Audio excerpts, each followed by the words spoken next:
My name is Evelyn Johnson and I am 18. I am like a traditional artist. I usually use mixed media.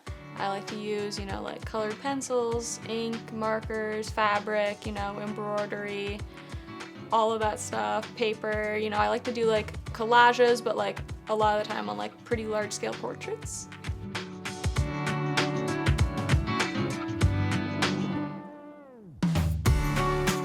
So a lot of my art are portraits of women. I like to, it's kind of a mix.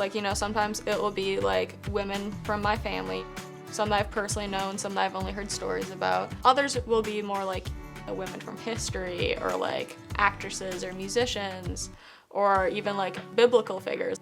In my portraits, I like to do traditional like placement of the person, and then I like to do very like detailed backgrounds with like a lot of different colors and shapes and stuff. This is a book I have of just like smaller scale drawings. This is from a couple of years ago when I really started working on different like portraits more and using some more mixed media. Like this is paper and like paint and colored pencil.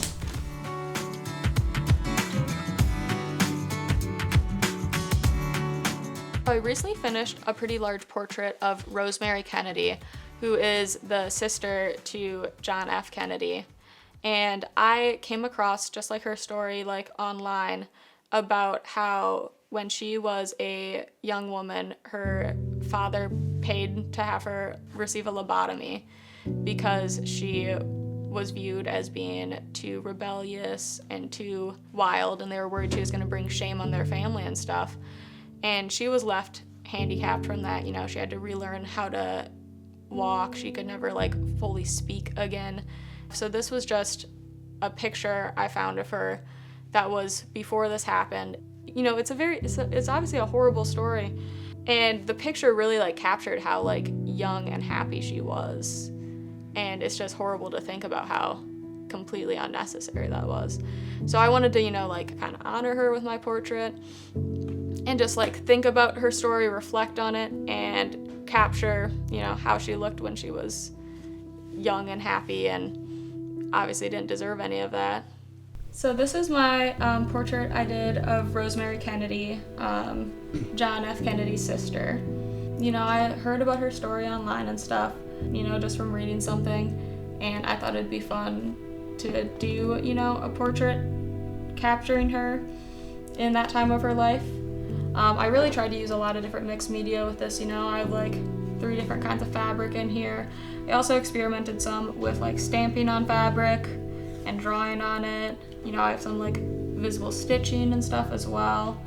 And this I also used some like crayons as well as like ink. And then here I did a little stamp of her name.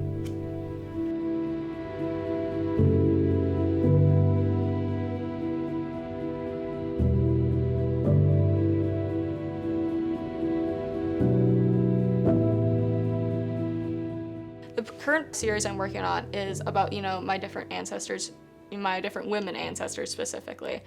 So I had this idea recently because my grandma just randomly sent me a picture of her grandmother on her wedding day.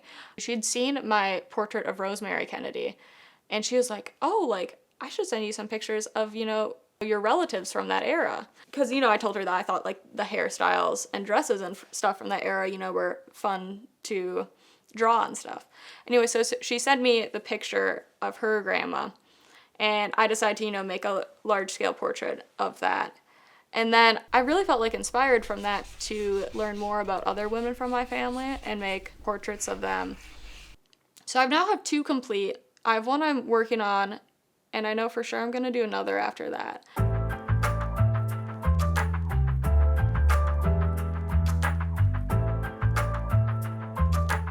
Yeah, and then I really have been liking with my portraits, I've been trying to include personal, real documents from them. So my one picture has a photocopy I made of a telegram that my grandma had of her mom's.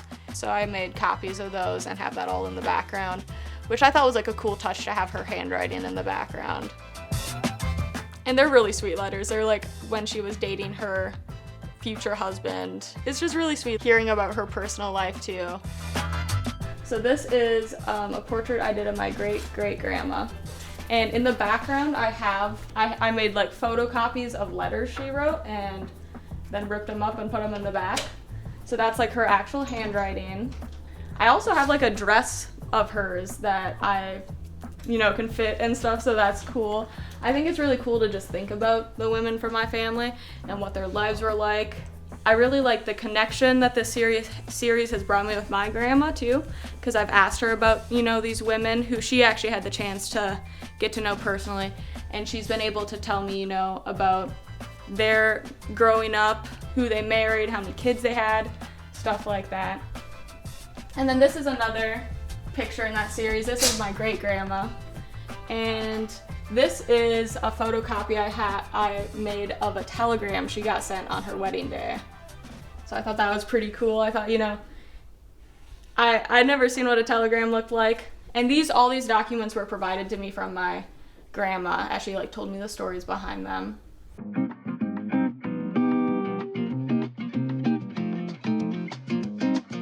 One of my biggest inspirations would be children's book illustrations. I've always really liked the books on Madeline, and I love the art style. I'll like looking at those, pulling different shapes I like, or the way they drew a tree or whatever from that.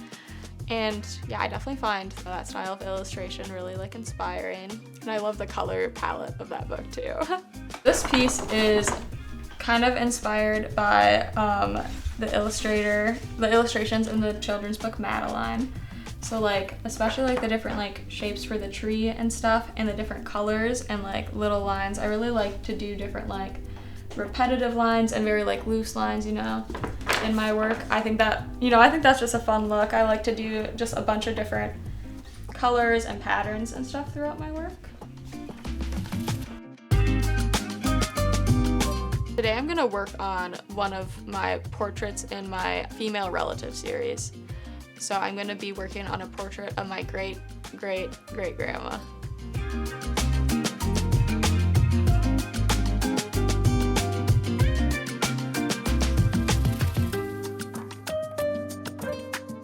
This one doesn't have a big story behind it, but I mostly just wanted to experiment with different combinations of mediums. So I started off by doing, her face with charcoal. And I haven't worked in charcoal much, so I thought that was just kind of a fun thing to experiment with. And then I added some fabric. I wanted to have some very visible embroidery, so I wanted to have a color that really stood out on that, so I picked orange. And then I drew on it some with colored pencils.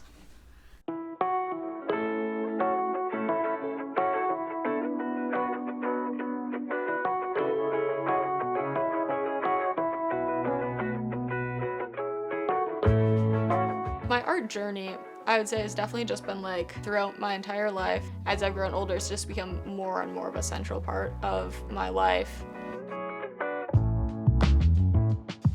If I go a long time without doing art, I definitely can feel it. It's always my goal to get back to, it's I'm trying to get done with work so then I can get done with school, so then I can, finally draw in the evening and stuff. Yeah, I definitely feel unfulfilled if I don't do it for a while. And, it's just definitely my favorite thing to do,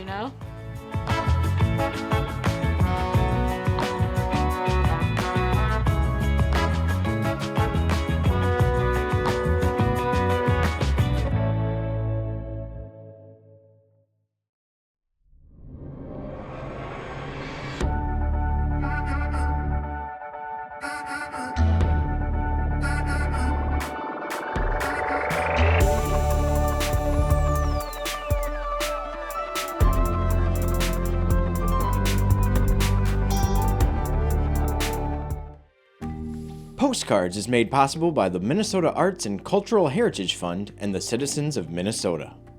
Additional support provided by Margaret A. Cargill Philanthropies, Mark and Margaret Yakel-Julien on behalf of Shalom Hill Farms, a retreat and conference center in a prairie setting near Windham, Minnesota. On the web at shalomhillfarm.org. A better future starts now. West Central Initiative empowers communities with resources, funding, and support for a thriving region More at wcif.org.